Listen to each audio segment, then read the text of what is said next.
হাজৰিকা আমি ভোট দিম, এই ভোটটো সুৰেশ বৰাই পাব। গতিকে আচ্ছা, যিটো কথা আজমলৰ যিটো দল তাত এতিয়া কোনেও ভোট নিদিয়ে। আজমলৰ যিটো UDF পাৰ্টি কোনো যিজন আছে গৌতম বৰা প্ৰাক্তন মন্ত্ৰী, তেখেতো আগত আপোনালোকৰ লগত আছিল, আমিও আছিলোঁ, এতিয়া আমি বিজেপিৰ লগত আছোঁ আৰু থাকিম।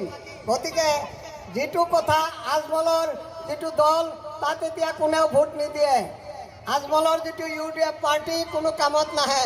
সিদিনাখন MLA দৌৰাই ৰাইজে লৈ গৈছে চৰেদি, প্ৰায় 3 কিলোমিটাৰ দৌৰি গৈছে, কৈছে যে আপোনালোকে আমাৰ লাইফটো খাই দিছে। নদীয়ে ভাঙাৰ পাছত ডিমাপুৰত গৈ কাম কৰিব লাগে, চেন্নাইত যাব লাগে। গতিকে এতিয়া বান্ধ দিছে, আমি ইয়াতেই থাকিম, ইয়াতেই আমাৰ জন্ম, ইয়াতেই আমাৰ মৃত্যু। গতিকে হেমন্ত বিশ্ব শৰ্মা, পীযুষ হাজৰিকা আমি ভোট দিম, এই ভোটটো সুৰেশ বৰাই পাব। গতিকে আচ্ছা, গতিকে মন্ত্ৰী আহি আছে, আপোনালোকে ধৈৰ্য ধৰি আহি যাওক। মিনিষ্টাৰৰ বহুমূলীয়া ভাষণ দিব, এইকাৰণে তেখেতক দিছোঁ। আপোনালোকৰ অধীৰ আগ্ৰহৰ অধীৰ অপেক্ষাৰ অন্ত পৰিব।